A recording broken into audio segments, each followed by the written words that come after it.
Um, have you ever known two people who are just, like, so fiercely opposed to each other that if one said the sky was blue, the other would argue it's actually a dark shade of teal? Oh, absolutely. Just out of pure stubborn spite, right? Right. Like, they don't even care about the color of the sky anymore. They just care about making sure the other person is wrong. Yeah, it's a painfully common dynamic. Yeah. I mean, the disagreement itself becomes the entire point of the interaction. It's completely divorced from the actual facts. Exactly. It shifts from a debate over truth into just, well, a reflex of the ego. It's like their entire relationship is built on this bedrock foundation of whatever you are for, I am fundamentally against. And that incredibly human, deeply frustrating dynamic is exactly what we are getting into today. Yes, it is. But really quickly, before we jump in, I want to warmly welcome you to the Simplified Summary YouTube channel. We are so glad you are tuning in for this. We really are. And we just want to humbly ask you, please hit that subscribe button, drop a like on this video, and share your valuable comments down below. It really helps keep these deep dives coming. It makes a huge difference, so thank you for that. Anyway, back to the topic. Today we are taking a deep dive into this brilliant, sharply observant story titled Lagdon, which translates to Rivalry. Yeah, it's from the classic collection Manasaravar Part 6. Right, by the legendary Indian author Premchand. So our mission today is to explore how a bitter, multi-generational feud transforms into a profound commentary on society, politics, and the really unexpected ways we actually connect with our enemies.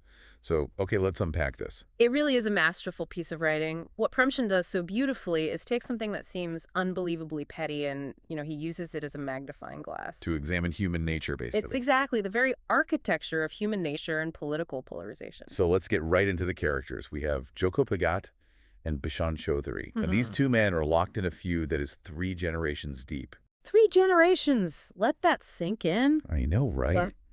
And the origin of this massive, life-ruining war, a dispute over a tiny boundary line between their agricultural properties.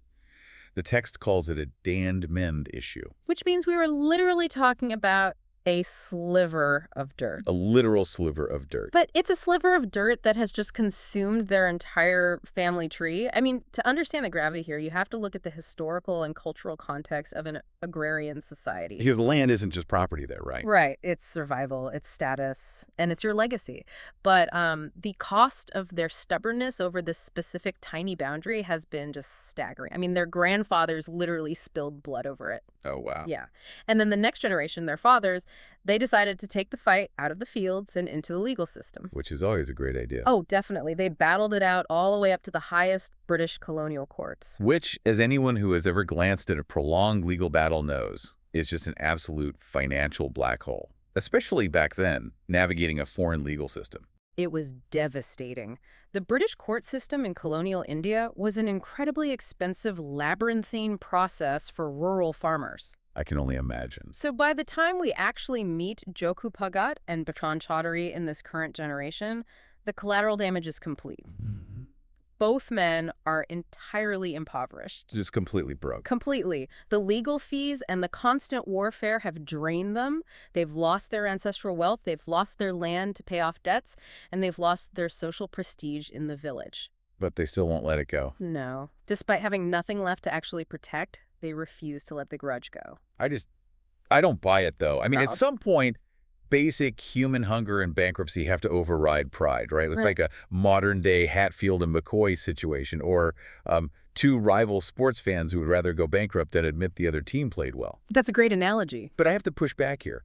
If they have lost everything, their money, their land, their status, why do they keep fighting? At what point does the feud become their entire identity? Well, what's fascinating here is that the feud is no longer about the land at all. Because the land is gone. Exactly. What we're looking at is the ultimate psychological manifestation of the sunk cost fallacy.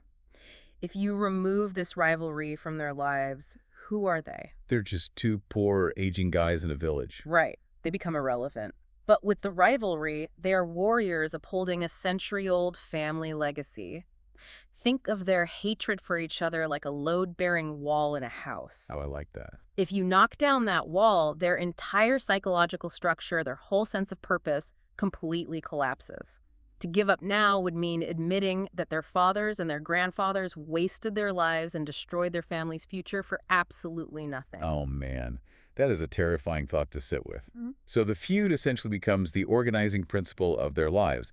It's too painful to let go of, so they just double down. They doubled on hard, and because they hold on to it so tightly, the toxicity starts to leak out into the community. Right, it doesn't just stay between them. No, it's one thing to fight over physical dirt, but when the physical resources run out, the human ego has to find a new battlefield. And that's when this turns into a total ideological proxy war. Which completely disrupts the entire village. Because when two formerly influential figures in a community fight, they don't fight in a vacuum. The entire village ends up splitting into two camps. You can't just be neutral. Exactly. You are forced to pick a side. It is the exact mechanism of modern political polarization, just playing out on a micro scale. You either align with Bhagat or you align with Chaudhary. And Premchand paints this vivid, honestly kind of comical picture of how this split manifests. Like, one group hangs out at Chaudhary's door, and their social activity of choice is drinking bang, which is a traditional cannabis-infused drink. Right. Meanwhile, the other group sits over at Bhagat's door, and they're smoking karas and ganja, which are different smokable forms of cannabis. Yeah, it's not just a disagreement over a property line anymore. It's a complete lifestyle and social segregation. And notice how they start weaponizing those lifestyles. They go to extreme lengths to ensure they are the exact polar opposite of the other man in every conceivable way. Oh, the lengths they go to are hilarious. Like Bhagat, for instance, adopts the persona of a staunch, ultra-Orthodox traditionalist, a Sanatana Dharma. He goes to such extremes for ritual purity that he refuses to even drink water without taking off his clothes first. Wait, really? He takes off his clothes just to drink water? Yes, which was a strict old-world practice to ensure worldly impurities didn't contaminate the spiritual act of consuming food or water.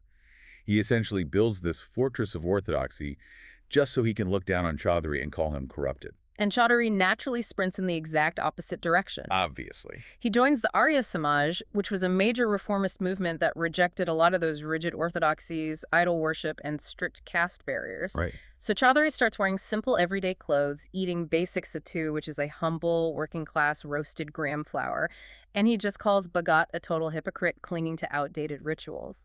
They even completely boycott each other's economies. Like, if Chaudhary buys from a specific grocer or tailor in the village, Bhagat treats that shop like it's radioactive. And an economic boycott in a small village is a massive escalation. I mean, there might only be one good tailor or one reliable grocer. By forcing the village merchants to essentially choose a side, they are destabilizing the local economy just to score petty points against each other. It's madness. But the absolute peak of this absurdity is how they handle their own physical health. When they get sick, Bhagat relies exclusively on Ayurvedic medicine, which is the native Hindu system of herbal and holistic healing. Okay, so let me guess. Chaudhary does the opposite. Yep. Chaudhary decides he must exclusively use Unani medicine, which has Greco-Persian and Islamic roots. The text actually makes a point to note that they would literally rather die of a fever than ingest a remedy from the other man's medical system. Okay, wait, I have to ask, are these men actually deeply ideological? Like, does Bhagat truly care about orthodox purity? And does Chaudhary genuinely care about religious reform? Or are they just treating centuries-old religious and medical traditions like team jerseys in their personal sport of hating each other? It is entirely the latter. This is reactive polarization at its finest. They aren't adopting these profound belief systems because of a genuine internal spiritual awakening, Right. They're adopting them solely because the other guy chose the alternative. If we connect this to the bigger picture, it's a brilliant, biting commentary on how easily broader social or religious movements can be co-opted for petty personal grievances. People will gladly wrap themselves in the flag of a noble cause just to make their personal animosity look righteous. Exactly. It gives their ugly behavior a veneer of righteousness. They're turning massive, ancient traditions into weapons just to annoy the guy across the street. It's like two neighbors refusing to use the same brand of aspirin just to spite each other. It's absurd, but it feels so incredibly familiar when you look at how people argue on the internet today. Very familiar. But Premchand doesn't just let them stay in this petty sandbox. The narrative takes a major turn because an external force arrives that demands they engage with real high-stakes ideas. Yes, the arrival of the Swaraj movement. Yeah. This completely changes the stakes of their rivalry. So let's give some context for that for anyone listening who might not know. Swaraj translates roughly to self-rule or independence. This is happening during the Indian independence movement against British colonial rule. Right. It wasn't just a political goal, it was a total paradigm shift involving economics, education, and the justice system. And suddenly this massive national conversation arises in their little village. And their personal feud is thrust onto this public philosophical stage because you have these two men who have spent their entire lives perfecting the art of arguing with each other. They are professional haters at this point. Exactly. So when a complex political issue like Swaraj is introduced, they naturally take opposing sides. But this time, they're actually arguing about the future of the nation. And Chaudhary is the one who steps up first. He makes this incredibly passionate, idealistic pitch to the village. He tells them that true Swaraj comes from unity and self-reliance. He urges the villagers to completely boycott the British courts. Which makes sense, given his history. Right. Instead, he says they should handle their disputes locally through their own panchayats, which are traditional village councils. He tells them to stop buying cheap foreign-made clothes and only buy local cloth to save their own weavers from starvation. Yeah. And he even goes after Western education, arguing that sending their kids to British-style schools just turns them into sycophants who smoke cigarettes, act entitled, and disrespect their elders. Chaudhary's argument is highly emotional and deeply resonant. He is tapping into the idealistic soul of the independence movement. You know, the desire for self-sufficiency, the reclamation of cultural pride, the rejection of the colonizers' institutions. It is a beautiful vision of what a unified society could look like. But of course, Bhagat isn't just going to sit in the crowd and let his rival look like a hero. Never. He steps up and delivers a contrarian but highly pragmatic counter-argument. Bhagat looks at the village and says, hold on. Local panchayats. We all know how those actually work. They are heavily biased toward the dominant castes and the wealthy landowners. If you are poor, you won't get justice there. Which is a very fair point. Yeah. He argues that the British courts, for all their flaws, operate strictly on written law. He uses this fantastic metaphor, saying, the courts are where the tiger and the goat drink at the same god. Meaning, before the blind law, the strong and the weak are forced to be equal. Exactly. And he applies that same cold logic to the economy. Bhagat tells the crowd they should buy whatever goods are the absolute cheapest, regardless of where they are manufactured, because the reality is that poor farmers are starving. They simply cannot afford to subsidize local weavers just to make a political statement. Survival comes first. Right. Survival first. And on the topic of education, he insists that Western education is a structural necessity. If they want to eventually run their own government, build factories, and survive in the modern world, their kids need that education. He completely dismisses traditional schooling as just sitting around reading old almanacs while the rest of the world moves forward. Bhagat is pointing out that romanticizing the past ignores the very real oppression that existed within traditional village structures. But here's what I am wrestling with, and I want your take on this. Bhagat is doing this purely to be a jerk, right? His entire motivation is just to contradict Chaudhary. Well, yes and no. But even if he is just playing devil's advocate out of spite, isn't he actually making incredibly valid modern points about the harsh realities of the economy and the legal system? Oh, he absolutely is. And this raises an important question about how progress actually happens. Premchand brilliantly uses their petty rivalry to present a perfectly balanced view of a deeply complex political issue. Right. You need both of these voices for a society to progress. Chaudhary represents the idealistic heart of the independence movement, the fire required to inspire people. But Bhagat represents the cold, practical reality of modernizing a nation. And I want to make it very clear to you listening, the story doesn't take a side, and either are we. Yeah. We're just exploring how the original source material lays out these two completely valid conflicting philosophies. We aren't endorsing either viewpoint, just reporting on what's in the text. Exactly. Premchand is impartially reporting on the human condition without taking a side. He doesn't spoon-feed the reader an answer about whether the traditionalist or the pragmatist is right. Which I love. And the profound irony here is that by trying to absolutely destroy each other in this public debate, they actually elevate each other. The pressure of their rivalry forces each man to articulate the absolute best version of these opposing worldviews. That's so true. Which brings us to the climax of the story. After this intense public clash, you would naturally assume the feud is cemented forever. You would expect them to never speak again. Right. But instead, the exact opposite happens. It's such a beautiful and surprising pivot. It really is. So Bhagat is walking home after this massive debate. The adrenaline is still pumping, and suddenly, Chaudhary comes running up behind him. Now, you think he's going to throw a punch or hurl an insult, but he doesn't.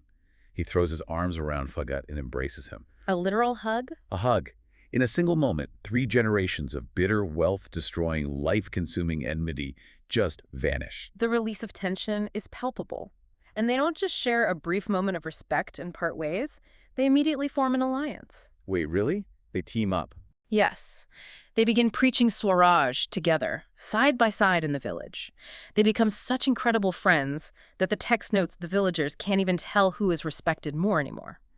The two bitterly divided camps just dissolve into one unified front. It's like 2 heavyweight debaters who've been going at each other's throats for years, and suddenly they stop, look around the room, and realize they're the only 2 people who actually care deeply about the topic. Exactly. Everyone else was just watching for the drama. Right. But I still have to ask, how does a 100-year-old blood feud end with a hug just because they had a political debate? To understand that, we have to look at the profound final line of Premchand's story. He writes that the rivalry was actually a spark that ultimately illuminated the lamps in both of their hearts. A spark illuminating a lamp. That's beautiful. It completely reframes everything. It changes the entire context of their relationship. They didn't actually hate each other.